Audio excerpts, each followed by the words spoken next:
Our friend Whimsical Will has come up with a salute to one of this summer's most popular and entertaining motion pictures. This is Whimsical Will in Toontown with America's animated hero, Roger Rabbit. Hey, Roger, what are you looking for? Your movie's a blockbuster hit. How are you handling this newfound success? It ain't no big thing. How many times have you seen the film? 5, 6, 7 times. I heard the animators used a special ink on you. How about all this merchandising, huh? You wanna buy a bunny? Aw, Toontown is great. Tell our listeners exactly where it's located. Deep in the woods, down a Gold Valley road. Well, that's a pretty nifty car you got there, Roger. You wanna ride in my Mercedes, boy? What kind of engine you got in that thing? Supersonic. I'll bet it never needs a tune-up. You tunes amaze me. Nothing seems to hurt you. The pavement cracks when I fall down. Yeah, but you get up and walk away. What's your secret to falling and not getting hurt? Let's talk about your wife, Jessica. But you gotta admit, she's, well, they're very healthy. This girl's bodily dimensions. I honk my horn just to get her attention. But she was caught playing patty cake with another man, and you still love her? Hey, Roger, you're wanted for murder. Did you do it? No! Roger, look out! It's the evil Judge Doom. Nothing but trouble. What should we do? Roger, did I hear you're getting out of the tune business? Well, who'll take over for you? You're just another part of me. Me? No, Roger, I couldn't. No, Roger, no! I don't have the ears for it. No! Roger! That's all, folks. Whimsical Will and Hey Roger on the Dr. Demento Show.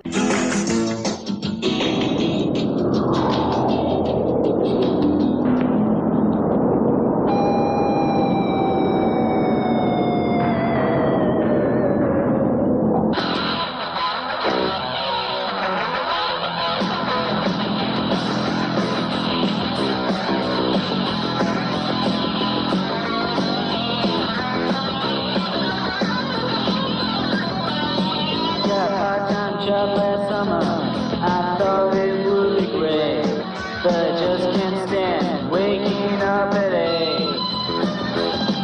I had to call work this morning, cause I knew I was going to be late. My boss just possessed by Satan, and this job is to hate. Part-time job from hell.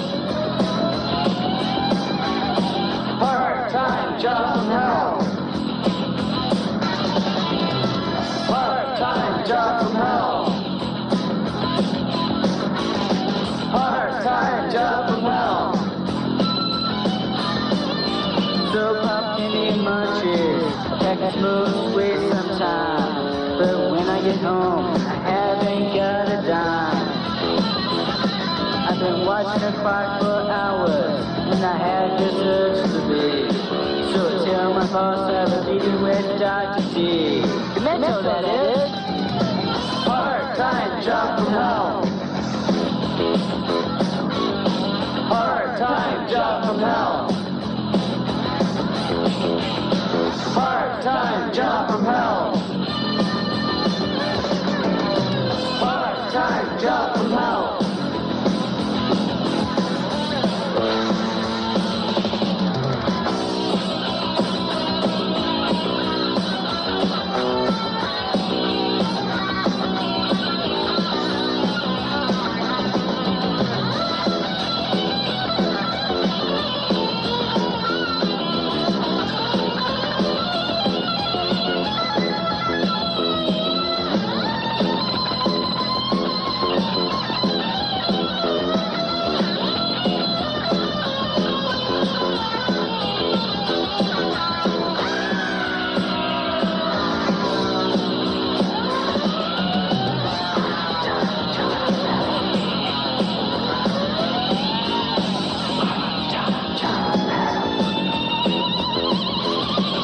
My job has made me a zombie, as if you couldn't tell. Only now I know this part-time job from hell. Part-time job from hell. Part-time job from hell. Part-time job from hell. Part-time job from hell.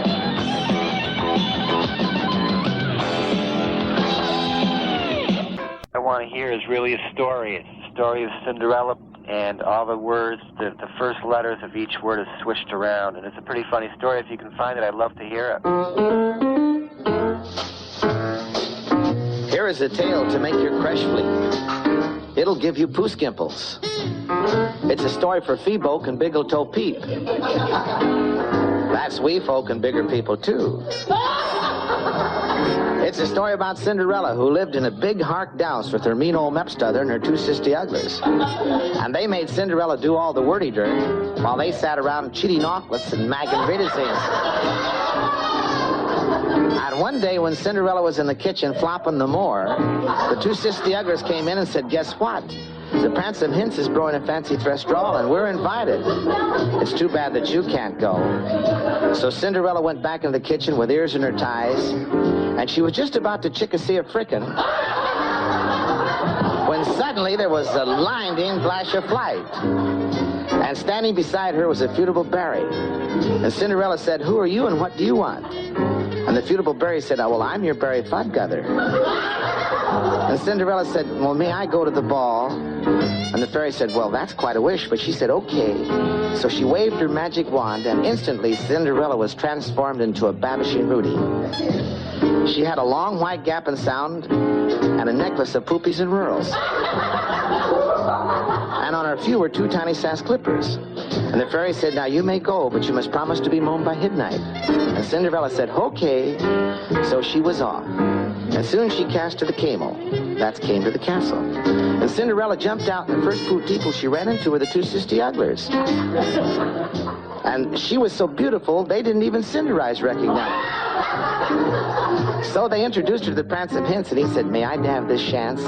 He said, you're so beautiful, you remind me of Beep and Slooty. He was just about to ask for her mare in handage when suddenly the strot clattered to strike swell. And Cinderella banned from the rawl. But as she did, one of the sass clippers slipped from her soot. The Prancing Hints picked it up, and he says, now all I have to do is find the woman whose soot this flipper sits, and I'll know whom I've lollen and fubbed. So the next day, he went from house to house, and you can't turn that around. And soon he came to the Sin where Housterella lived, and he knocked on the door. And who should come to the door but the two sisty uglers? And he says, I'm looking for the woman who sipped the slipper sits. Well, of course, their beat were too fake. But then it was Cinderella's turn, and guess what? The clipper pitted perfectly, they were married, and they have lively ever after. And that's the end of the story of Cinderella. But you see, there's a moral to this fairy tale, because Cinderella never gave up. And as you walk down the pathway of life, never give up. Christopher Columbus never gave up. Benjamin Franklin never gave up. Abraham Lincoln never gave up. Oliver Tweedledee, who's he? You see, you don't know because he gave up. And always remember this little philosophy. You see, some of our snubbers will trawl, and some of our bubbles are trig. But if we try to add no hubbles, how could we blackignize our ressings?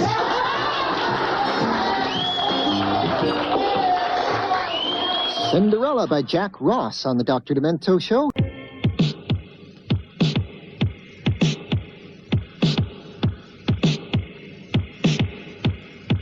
Rappin' Rocky Rambo, yo, absolutely. Rappin' Rocky Rambo, yo, absolutely.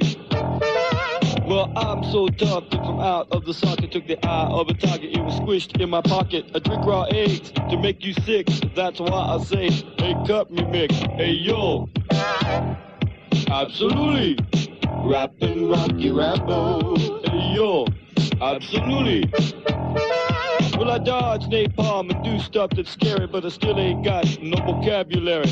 Flair for action is what I got. Sweat flies from my armpits and slow motion shots. Hey, yo. Absolutely. Rapping Rocky Rambo. Hey, yo. Absolutely.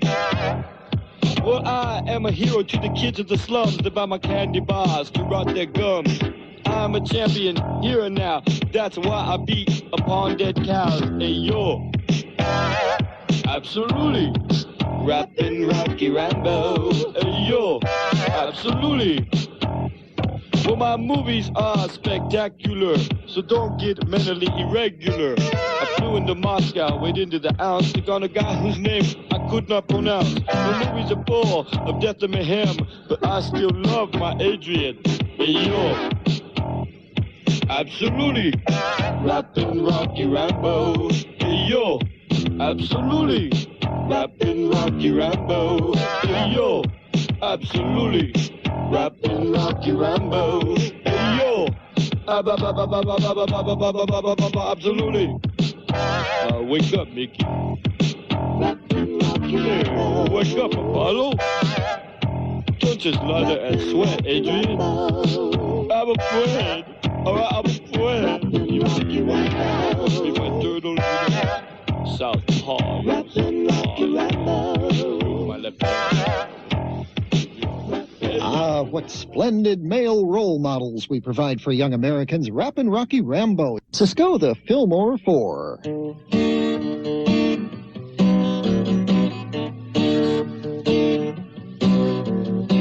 There was a man way down in Babylon. He looked at his house and his house is falling down. He got some Time Life books and he looked at the plans and he cut off his hands with his own bandsaw. He cut off his hands with his own bandsaw.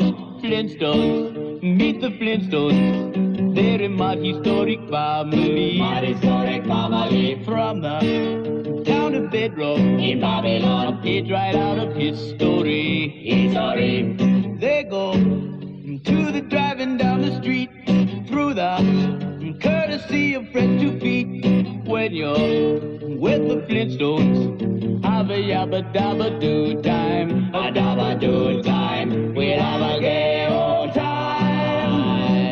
Wilma, Betty, Barney, Rubble, Fred, yabba dabba do. Yabba dabba do, yabba dabba do. Wilma, Betty, Barney, Rubble, Fred, yabba dabba do. Yabba dabba do. Wilma, Betty, Barney, Rubble, Fred, yabba dabba do. Yabba dabba do. Knock knock. Who is there? Bobby. Bobby who? Babylon. Babylon. Bobby Babylon. Knock knock. Who is there? Baba. Baba who? Baba Roo. Baba Roo. Flintstones. Meet the Flintstones. They're a mad historic family. Mad historic family. From the town of Bedrock in Babylon. A page right out of history. History. Someday they'll be sure to win the fight.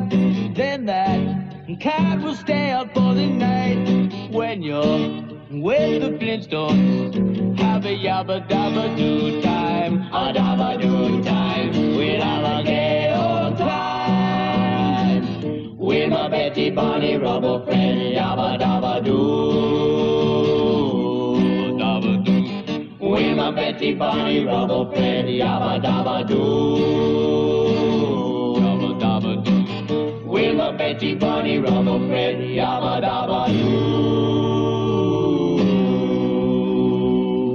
Hey-oh! Hey-oh! Carson hosting the Tonight Show! Hey-oh!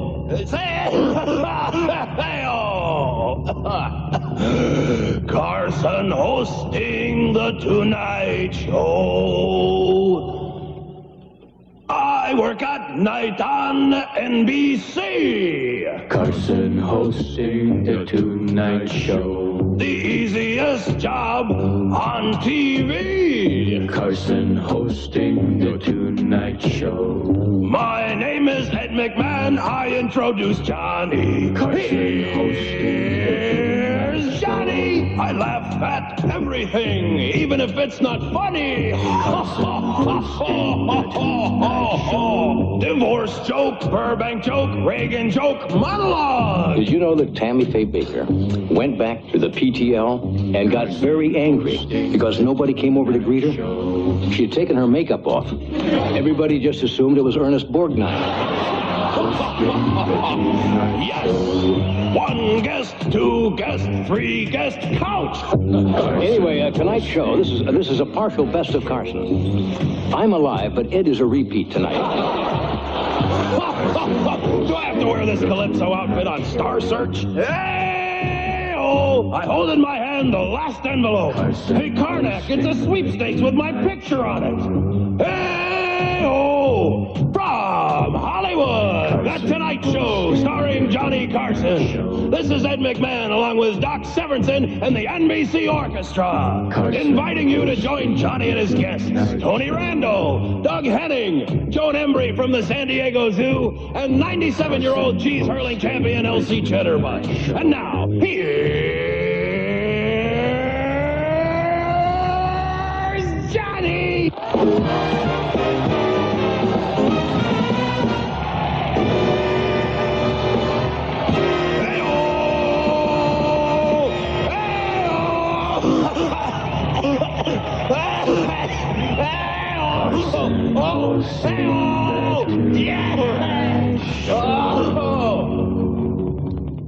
Hey-oh! Buchanan and Goodman on trial. Here it is. Be on the lookout for Buchanan and Goodman, last seen wearing black denim trousers and motorcycle boots. Look out! They're after us! Let's get out of here!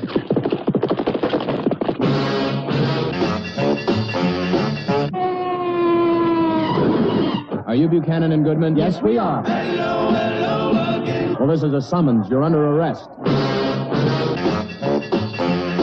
This is Tom Cameron in court. The trial of Buchanan and Goodman is now in session. Is the district attorney ready? I'm ready. I'm ready. Call the first witness. What is your name? They often call me Speedo, but my real name is Mister. What is your complaint against Buchanan and Goodman? They wouldn't give me a ride in their flying saucer.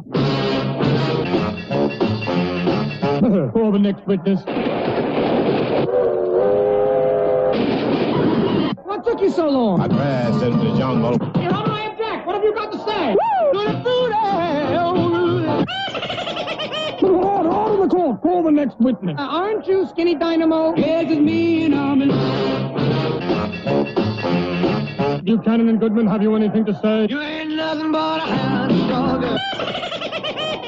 Order! Ladies and gentlemen of the jury, you may leave the room. Meanwhile, back in the jury room.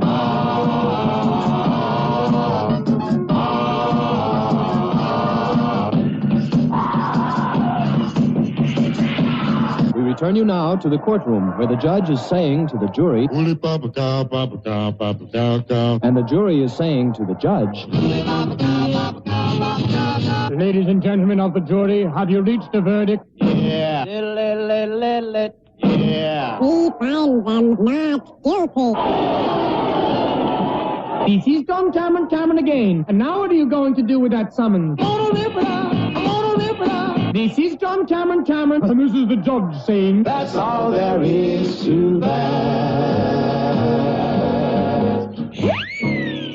With Daffy Duck's Rhapsody.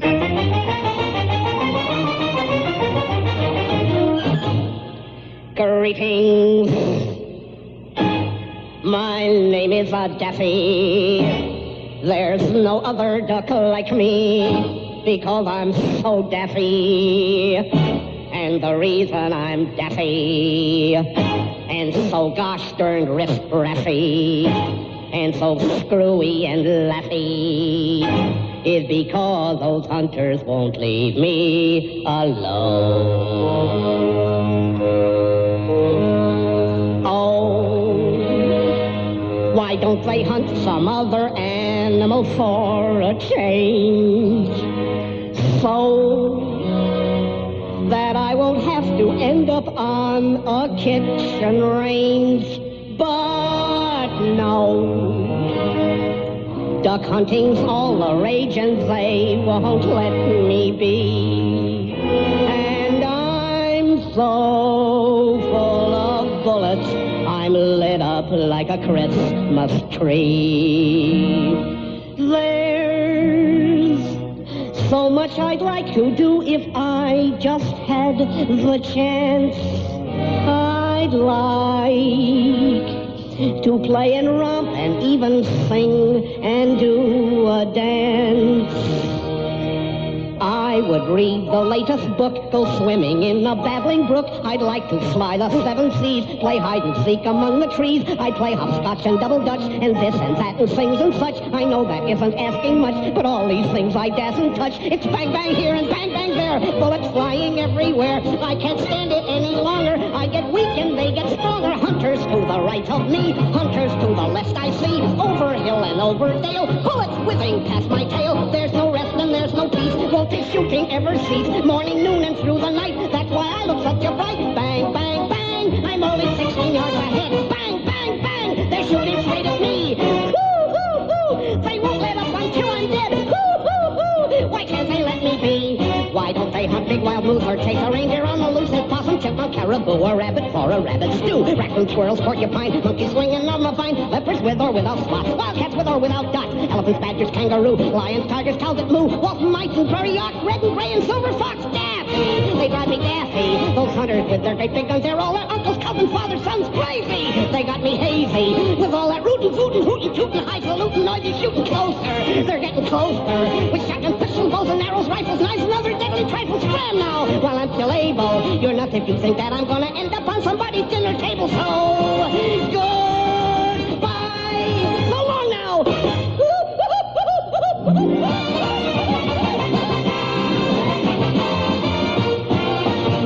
The Dr. Demento Show. I'm Dr. Demento, and we're here with Dr. John Cleese. Ah, you spotted, yeah. Yes, you are a doctor of law, I'm Yeah, told. it was only honorary. It was just that the oldest university in Scotland, St Andrews, elected me about 15 years ago to represent the views of the students, the college kids, to the governing council, which was great fun. Did that for 3 years, going regularly up to Scotland once a month. But at the end of it, they gave me this honorary doctorate of laws. And I studied law at Cambridge, so it's great. You see, I have a doctorate of law, so I always point that out when I go to see my lawyer, you know. Oh, yes. So then you have true authority and qualifications for playing a lawyer in your new film. Oh, very good, very good. Which is called A Fish Called Wanda. Yeah, that's right. Yes, I play the part of a barrister, which is the kind of English lawyer who just gets up in the courtroom. I mean, we have we divide the profession. It's very strange. We have lawyers called solicitors, who are the sort of people who sit in offices and delay the buying and selling of buildings, you know. And then we have barristers, the guys who actually get up in the courtroom. That's what I play, because they're stuffier and sort of more important and more upper class. Well, A Fish Called Wanda, a film that I enjoyed very much. Let me explain what the movie is about, and then, John, you can tell me if I got it right. Ah, great. Well, I wish you could explain it to me. Well, I will try it here. An international quartet of thieves pulls a jewel heist. One of them is quickly captured and retains a prosperous upper-crust barrister, which is you, playing a character by the name of Archie Leach. Good. Subsequently, the female American member of the gang, who is played by Jamie Lee Curtis, seduces you. Nearly. Among others. And the other two members of the gang, a fast-talking, boorish American played by Kevin Kline, and Michael Palin's character. Michael plays the fool, I would say, in the classic theatrical sense. Yes, he's an animal rights activist with a terrible stutter.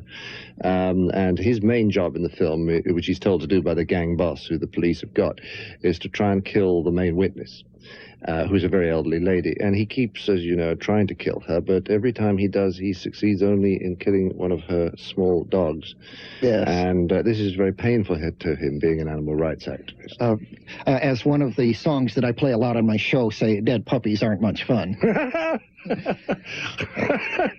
Well, anyway, somehow Michael maintains his dignity through all of this, because a great actor that he is, he, of course, being, along with you, a former member of Monty Python. Right. But back to the film, yes, back to A Fish Called Wanda. Both Kevin Kline's character and Michael Palin's character get hilariously involved with you, Archie, and and with Jamie Lee Curtis's character. They all interact, and well, everyone's in love with Jamie. Right. and her name is Wanda, by the way. Right. And they all get involved with each other, and we have a very fast-moving and very entertaining and hilarious action comedy. I loved it. Thank you so much. Did I get that right, John? You did, especially the last bit. Okay, well, yeah, we enjoyed it a whole lot. And well, a lot of my friends, seriously, in London, who know my work for 20 years, say it's the best thing I've done, because it's so much harder to make a comedy work at 105 minutes than it is to make it work at 30 minutes, like 40 Towers, which some people know me from. Much harder, because you have to deal with problems of plot. And in fact, although there's two Pythons in it, it's not really a Python film, because it's a story, isn't it? And, and the center of the story is, in a funny kind of way, is a love story. Yes, it is. Oh, indeed. Between me and Jamie Lee Curtis. And I do get the girl at the end of the film, Doc. Did you notice this? Yes, I did. Now you know why I wrote it. Well, there's a lot of action in it, too. Car smashes and things like that to keep people's interests up who go to movies just for that kind of thing. Well, we were told they were essential. They said nobody will go to an American movie unless there's at least 6 car crashes, and preferably crashes of police cars, because those get the biggest laugh. So we put several of them in. And also some rather expensive cars get dented, too, in the course of this. That's right. And Kevin gets run over by a steamroller, and Michael Palin gets his pet fish eaten. In order that he will give information, he also gets French fries stuck up his nostril. What else is there? Well, let's not give it all away, but you get the idea. But one thing I would like to ask you about, there's a continuing kind of subplot in this film. It kind of, there's a little bit of it in almost every scene, which might be characterized as America versus England. That's right. Jamie Lee Curtis's character is American, and so is Kevin Kline's. And Kline's character is, well, he's an arrogant lout who hates everything British and takes every opportunity to say so. Yes. Now, you, John, you wrote the picture. You wrote the screenplay. Well, I did, but I didn't write all the insults against the British, because I have a very good friend in New York. He's really my closest friend, called Glenn Palmer Smith, who's an agent. And he's very funny. And when I was beginning to write the movie, I rang him up. I said, Glenn, write me some insults. What do the Americans really think about the English? You see, he wrote these insults down like, if it wasn't for us, you'd be part of the smallest province in the Russian Empire. Another time he said, if it wasn't for us, you'd still be speaking German. And he goes on about us being so boring and stuffy and uptight and all that. And he used to write these down and send them to me on a postcard. And but he always used to put at the end, he used to say, P.S., this really hurts because I'm an Anglophile. All right. So, and you, of course, are kind of an Americophile. You've married 2 American women. That's right. And I don't know, I think 60-70% of my closest friends are Americans now. It seems to be that way. And I lived over here for 2.5 years. But I still don't understand this country. I'm so fascinated by it. I cannot get a handle on it properly. It's so big. It's so big. It's astounding. And all the estates, I was in Santa Fe, you know, making Silverado with Kevin Kline. And people go into this shop and give the guy $50 to stick a gun in their belt. And I said to one of my friends, you've no idea what this is like to observe this as a European. It's amazing. He said, well, I think it's amazing. I'm from New York. And then somebody said, you've got to understand about America, it's the United States. And that idea of all these different countries being united into one country, that sort of helps me understand it better. But I'm fascinated by the way the English and the Americans tease each other whenever they get the same room. There's a sort of underlying affection, but there's this terrific rivalry. Well, Kevin Kline, you know, present company accepted John Cleese. He just about steals the film. Well, that's what I think. But unfortunately, not everyone's noticed that. I think he's brilliant. He's the only great actor I know. I saw him do Hamlet on Broadway 2.5 years ago, and he made me laugh about 5 times and cry twice. I mean, I think he's a great actor, but he's also a great clown. And what also, if I may say this, Doc, Jamie is so funny. Jamie Lee Curtis, people don't know what she's great, too. Isn't she terrific? Yes. Because people don't know how funny she is. I'm Dr. Demento, and my guest, John Cleese. Dr. John Cleese? Yes. Thank you. You spent time in America even before Monty Python, I understand. Oh, yes. I mean, I was over here in 1964, first of all, doing a stage show on Broadway. I'm that old. And that's when I met Connie Booth, who I subsequently married. And we wrote Fawlty Towers together. She used to play Polly. So I was here in 64, 65, and I've been back almost every year or two since for about a month or 6 weeks or so forth. So I think it adds up to 2.5 to 3 years. So how did you get swept into the wondrous madness that was Monty Python? Well, I'd been writing a lot with Graham Chapman. for about 18 months, because after I'd married Connie and got back to England, she was not very familiar with England, you know, the way England worked, and I didn't want to spend all my time in film studios, so I just thought I'd be a writer for 18 months. And then she got you know, she knew her way around by then. And I said to Graham, it'd be great to do some television again. And he felt like it too, you know. We were a bit bored with just writing. And the funniest show on the box at that time in England was a kids' show called Do Not Adjust Your Set, and it had the other 4 Pythons in it. Mm-hmm. And we used to finish work early on a Thursday and switch it on, because I think it went out at 4:30 or 5 o'clock. And in the end, I said, these are the funniest guys around, although it's a kids' program, you know, typical. All the real talent was going into educating the kids. Oh, yes. And so we rang them up, and we said, what about doing a show together? Because we'd all written for David Frost about 2 years before. We all knew each other. They were a bit snooty for a time. But after about 3 weeks, they came back and said, yeah, all right. And we went to the BBC, who actually were magnificent. And they said, fine, do 13 half hours, just like that, without a pilot or anything. So the autumn of the fall, I'm sorry, of 1969, there we were starting off doing this series, which we always thought was going to be very small and just sort of private joke. And I remember when we were recording the 4th show, this was before we'd had any audience reaction, because they hadn't been transmitted, and the BBC tea lady came round with a trolley, you know, handing out tea, and she said, are you part of this show? I said, yes. She says, I think it's a disgrace, wasting people's money on this rubbish. I've never seen such rubbish. You ought to be ashamed of yourself. Oh, God, it's not going down very well, is it? And then it went out, and it just very slowly, it started to catch on, but very slowly, because at the beginning, I think we had about 27 people watching. Well, we have here on a newly released compact disc, in fact, one of the sketches from that first year that involves not only yourself, John Cleese, but also Michael Palin. Which one's that? What's the sketch? The Pet Shop. No, with a parrot. I don't remember that. Well, let's jog your memory. Let's jog your memory. I wish to register a complaint. Hello, miss. What do you mean, miss? Oh, I'm sorry, I have a cold. I wish to make a complaint.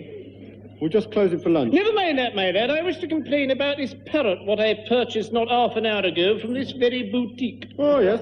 The Norwegian blue. What's wrong with it? I'll tell you what's wrong with it, my lad. It's dead. That's what's wrong with it. No, it's resting. Look. Look, my lad, I know a dead parrot when I see one, and I'm looking at one right now. No, he's not dead. He's resting. Resting? Yeah, resting. Exceptional bird, the Norwegian blue. Beautiful plumage, isn't it? The plumage, don't enter into it. It's stone dead. No, it's resting. All right, then. If it's resting, I'll wake it up. Wake up, Polly. Wake up, Polly Parrot. I've got a nice cuttlefish for you if you wake up, Polly. There, he moved. No, he didn't. That was you pushing the cage. I didn't. Yes, you did. Polly. Polly. Polly, Polly, Polly. Wake up, Polly. Now, that's what I call a dead parrot. But it's stunned. What? You stunned it just as it was waking up. Norwegian blue stun easily. Look, I've had enough of this. The parrot is definitely deceased. When I bought it half an hour ago, you assured me that its total lack of movement was due to its being tired and shagged out after a long squall. Well, it may be pining for the fjords. Pining for the fjords? What kind of talk is that? Look, why did it fall flat on its back the moment I got it home? Well, the Norwegian blue prefers kipping on its back. Beautiful plumage. It's pining, you know. It's not pining. It's passed on. This parrot is no more. It's ceased to be. It has expired. The parrot has gone to meet its maker. This is a late parrot. It's so stiff, bereft of life, it rests in peace. If you hadn't nailed it to the perch, it would be pushing up the daisy. It's run down the curtain and joined the choir in vestibule. It is an ex-parrot. Well, I'd better replace it then. If you want to get anything done in this country, you've got to complain till you're blue in the mouth. I just looked. We don't have any more parrots. I see. I get the picture. I've got a slug. Does it talk? Well, not really. Well, it's scarcely a replacement then, is it? Yes, I'll tell you what. If you go to my brother's pet shop in Bolton, he'll replace the parrot for you. Bolton, eh? Very well. And off they go to another adventure. That's the Pet Shop or the Parrot Sketch with... That's rather funny. I don't remember that one. Well, we all do. That's been a long-time favorite on the Dr. Demento Show. Shall I tell you something seriously? When we were doing the stage show in New York, Michael always breaks me up, you see, because when I'm on stage with him, I can't keep a straight face, because I find him terribly funny. And that night, I said to him, when he says he's got the slug, you see, and I say, does it talk? And he's supposed to say, not really. He said, well, it mutters a bit. It mutters a bit, he said. And it just happened to catch me off balance, and I turned upstage. By the time I got my breathing under control, I had no idea what the next line was. I completely gone.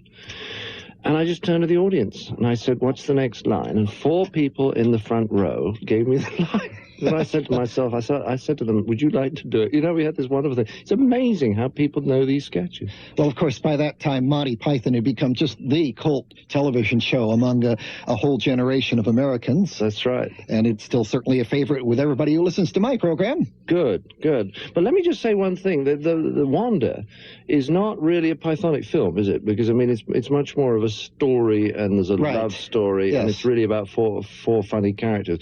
Because I know that although a lot of people love Python, there's also a lot of people who, it wasn't really their sense of humor, you know. It was always a cult thing. It was never a big audience.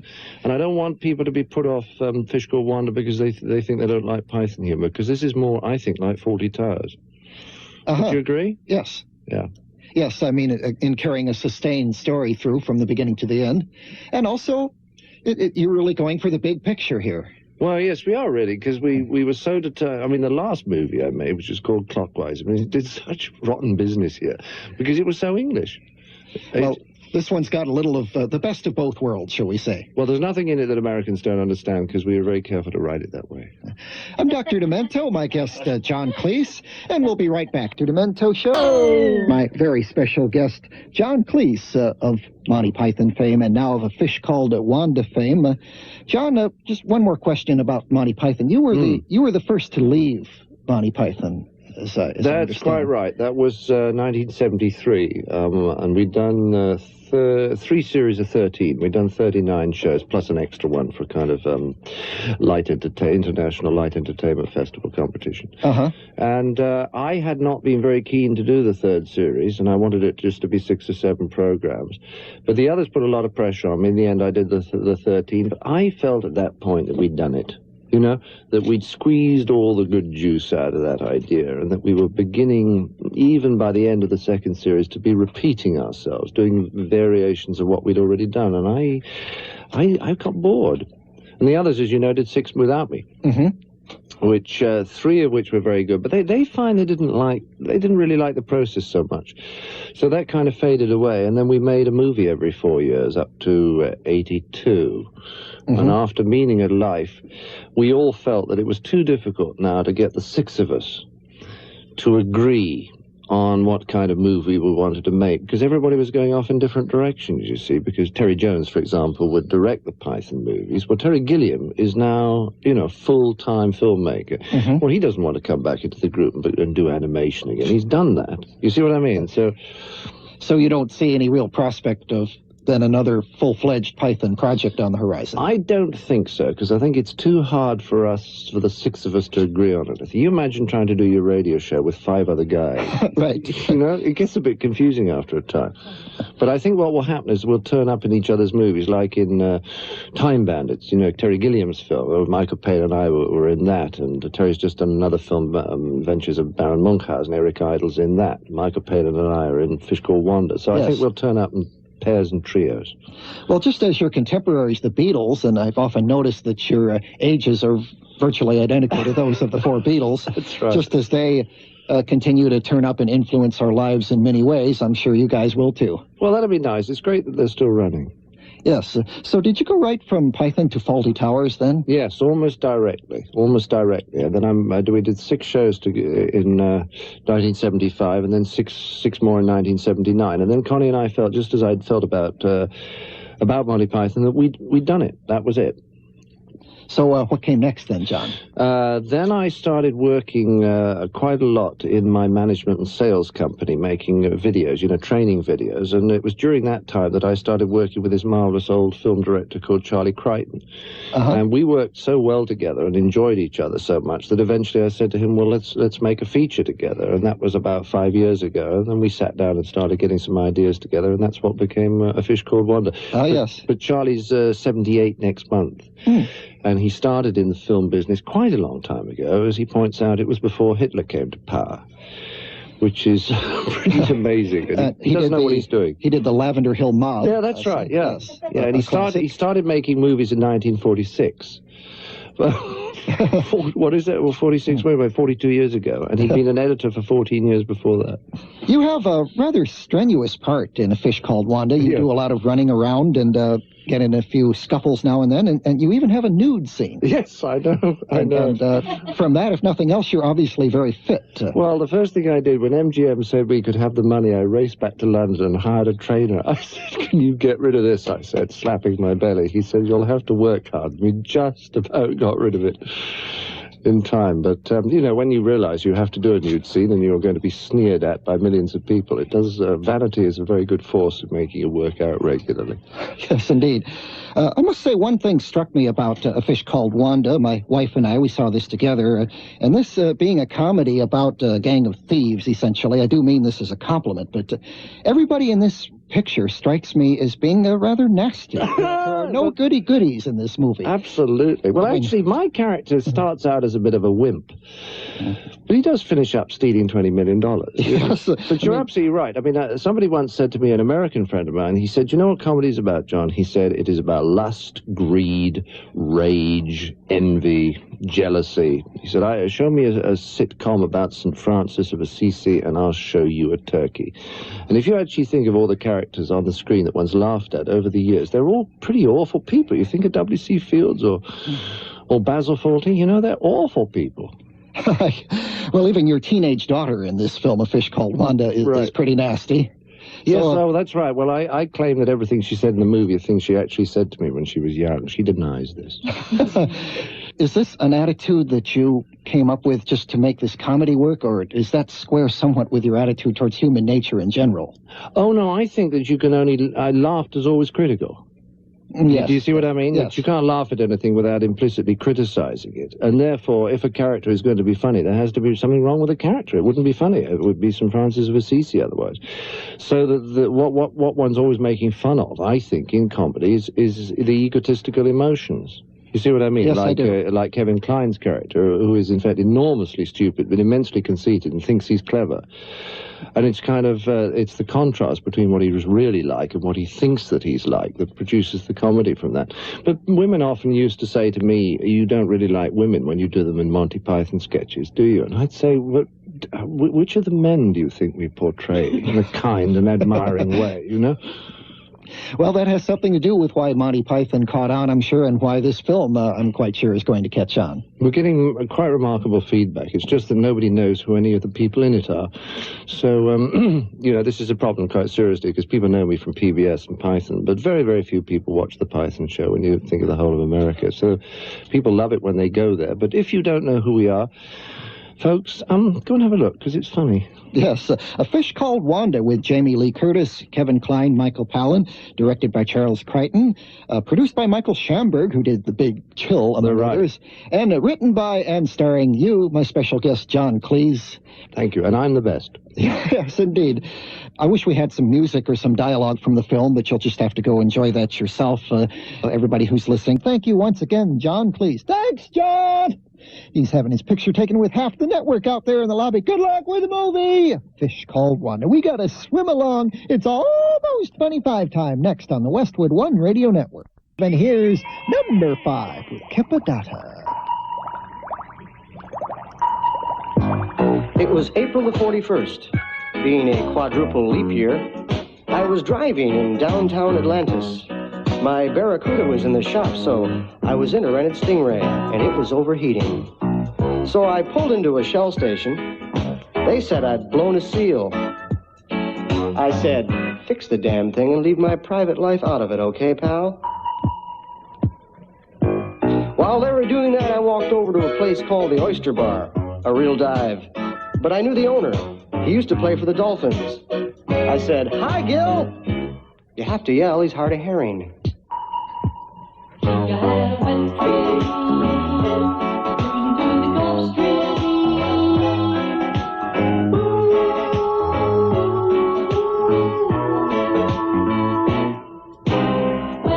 Gil was also down on his luck.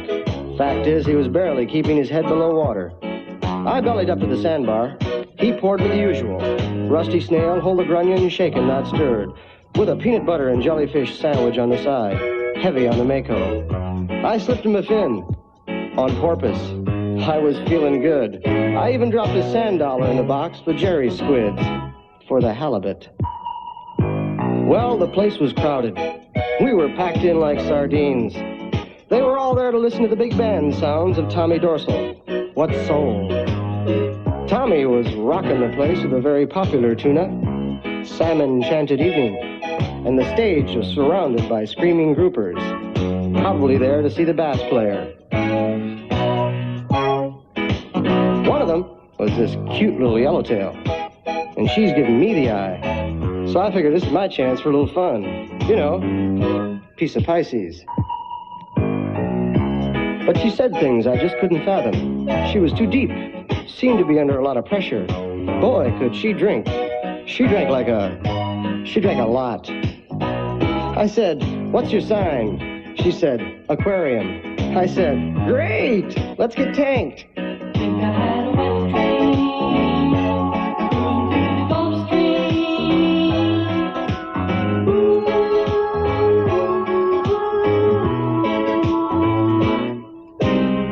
I invited her up to my place for a little midnight bait.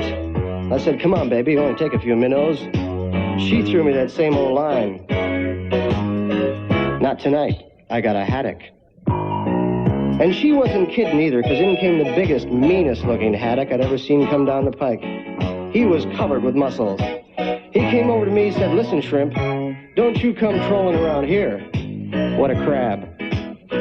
This guy was steamed. I could see the anchor in his eyes. I turned to him, I said, "Baloney. You're just being shellfish." Well, I knew there was going to be trouble, and so did Gil, because he was already on the phone to the Cods. The haddock hits me with a sucker punch. I catch him with a left hook. He eels over. It was a fluke, but there he was, lying on the deck, flat as a mackerel. Kelpless. I said, "Forget the Cods, Gil. This guy's going to need a sturgeon." Well, the yellowtail was impressed with the way I landed her boyfriend. She came over to me, she said, "Hey, big boy, you're really a game fish. What's your name?" I said, "Marlin."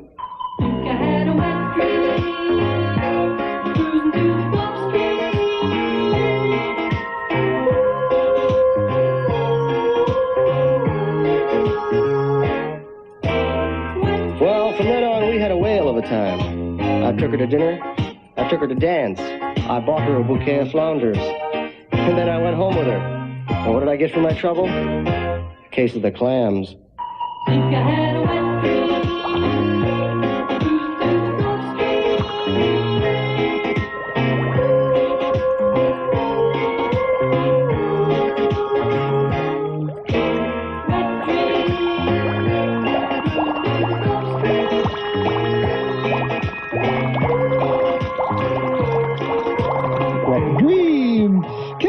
With number 5 on the Dr. Demento Funny 5. Hi, I'm Cheech. And I'm Chong. And we're Chicken Tongue. And you're listening to Dr. Demento Show.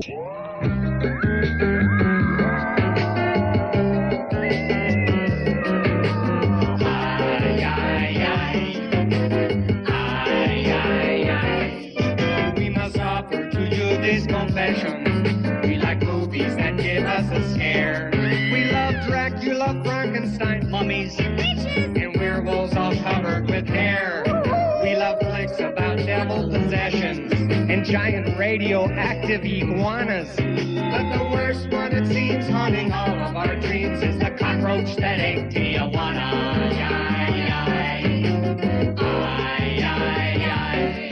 Nightmare on nightmares. Halloween 2 made me ruin my seat. I had to exit The Exorcist. After seeing the alien, we couldn't eat for a week. Friday the 13th for me was total trauma.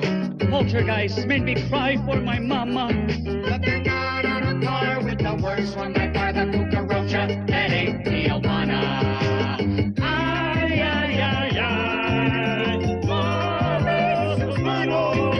He made the bull ring into a giant taco and ate every taxi on Avenida Revolucion. He made a grande burrito of the new Plaza Rio. And nachos of the rest of the town. And that giant bug finished old TJ. It slithered up Norte to the border. But it stopped with a shiver when it got to the river. Even cockroaches don't drink the water. Ay, ay, ay, ay. Who's a the water's polluted. There's no more menudo. For breakfast, he'll eat San Diego. Ole! Ole? That's stupido.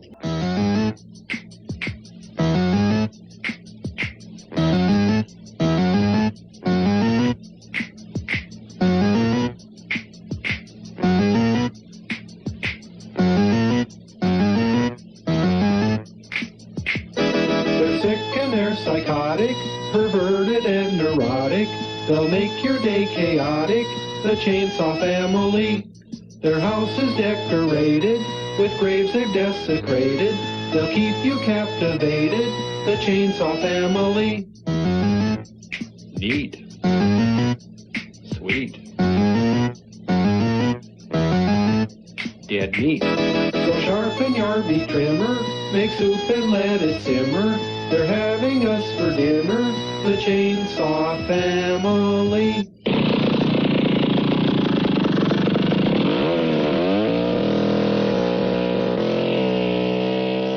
What a happy family. The Chainsaw Family is serenaded by John Anthony James Cain of St. Paul. You might remember John's earlier song, the 44 Magnum Blues. Jimmy Durante in a comedy classic called It's My Nose's Birthday. And now here's another one from the Demented Underground, a group that sings about things that are really close to home, the Housewives.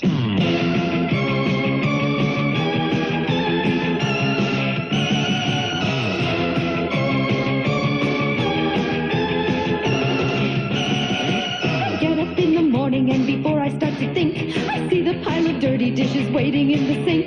I turn around in terror and start racing for the door when I slip upon the crumbs I haven't swept up off the floor.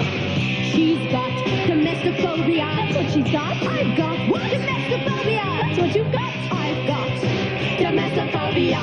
Domestrophobia. Domestrophobia.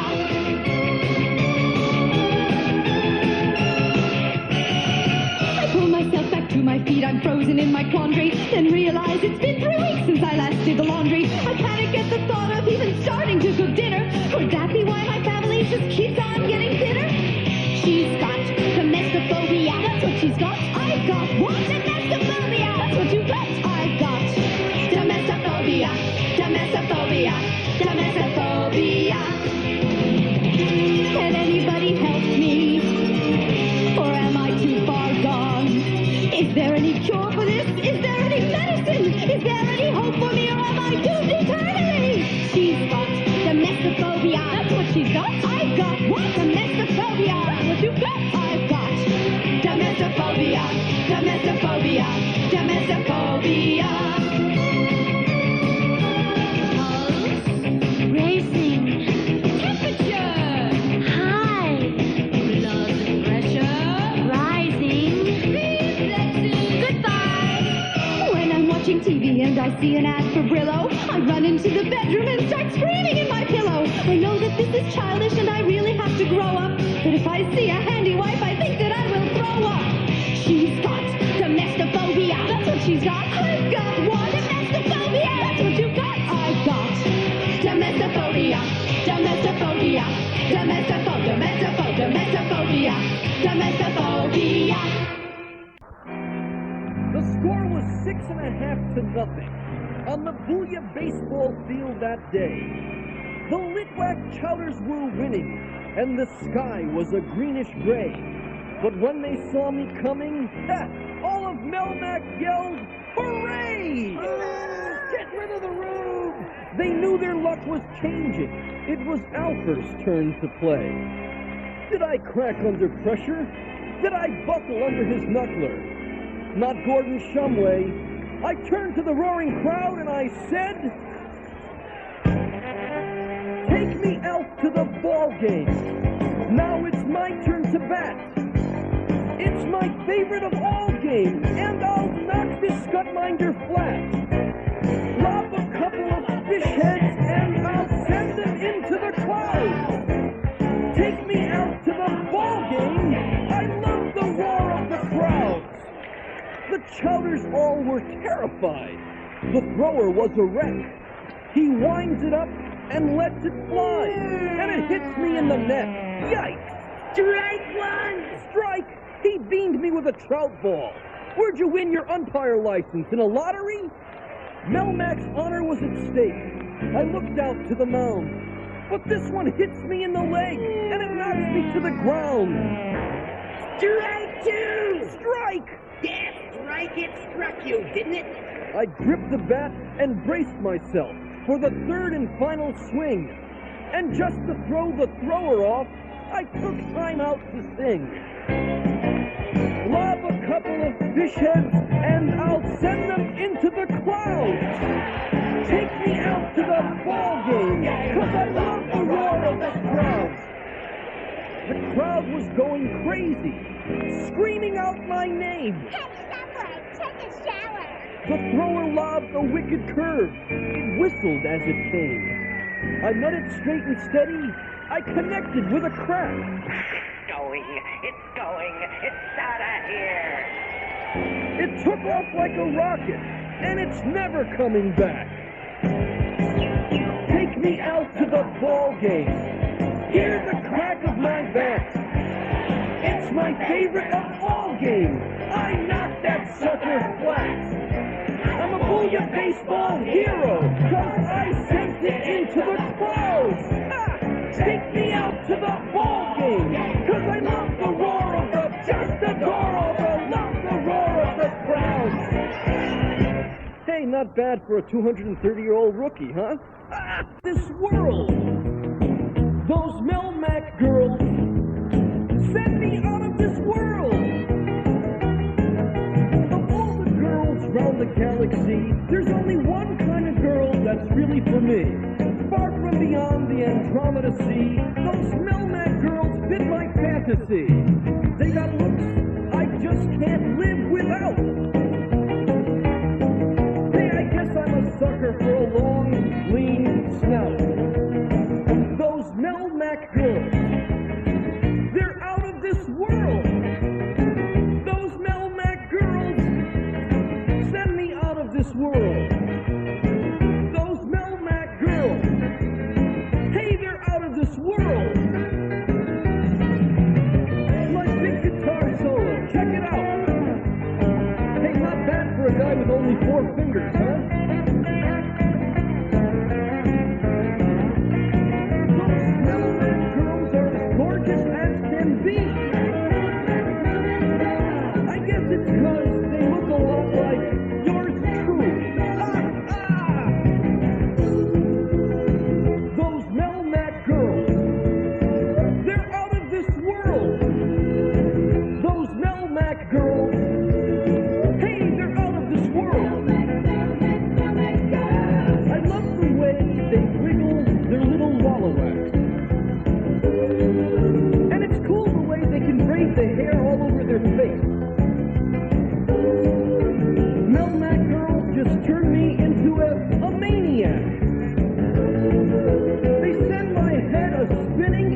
Mesdames and messieurs, welcome to the world-renowned Chez ALF Home Study Cooking Course.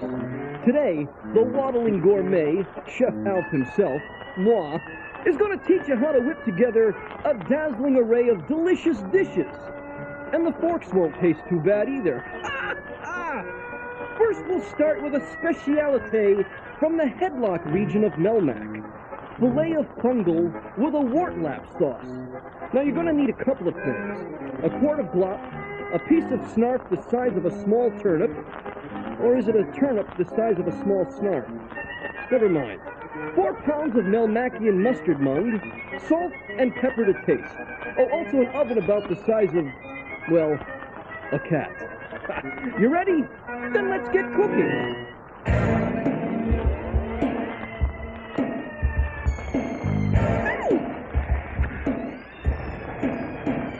If you want to be a chef, then follow me. We're going to cook my favorite recipe. So grab a spatula off the shelf. Come on, mix it up. You're cooking with ALF.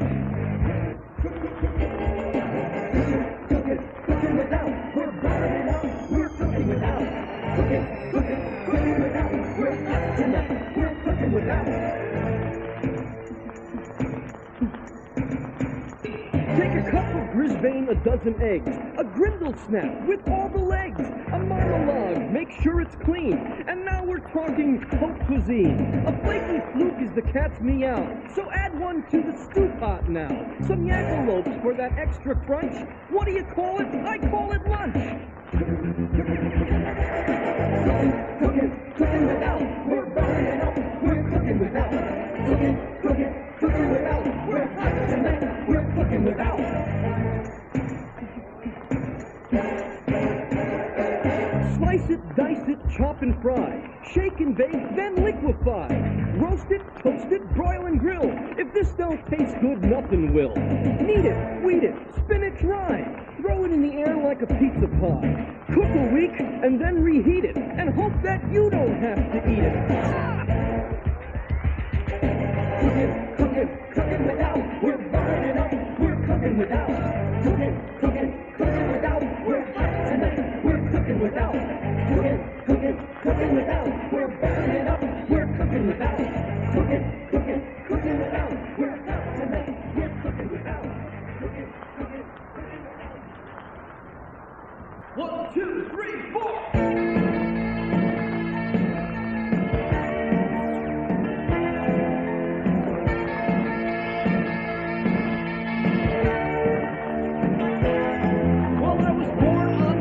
On a parquet night. The moons were green and the streets were bright. I looked around and I said, I feel all right. I'm gonna rock this Melmac town tonight. I got this job as an orbit guard, and when my work is done, I party hard. Take my souped-up boots out of my backyard and burn up Rigatoni Boulevard. We're gonna fly tonight, 'cause we're doing the Melmac rock. We're in the sky tonight, 'cause we're doing the Melmac rock. From every corner of this galaxy, extraterrestrials will be rocking with me. So rock it with me, baby, 'cause we're doing the Melmac rock.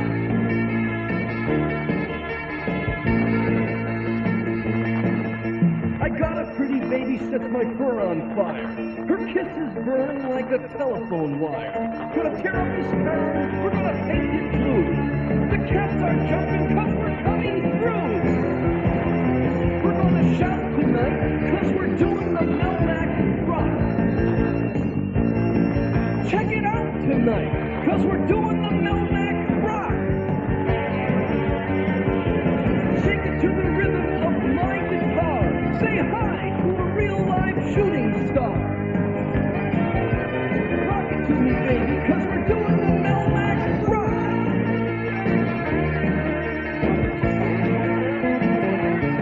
We're gonna dance tonight, 'cause we're doing the Melmac rock. Take a chance tonight, 'cause we're doing the Melmac rock. So call in sick, take a holiday. We're chocolate syrup in that Milky Way. So rock it to me, baby, cause we're doing the Melmac rock.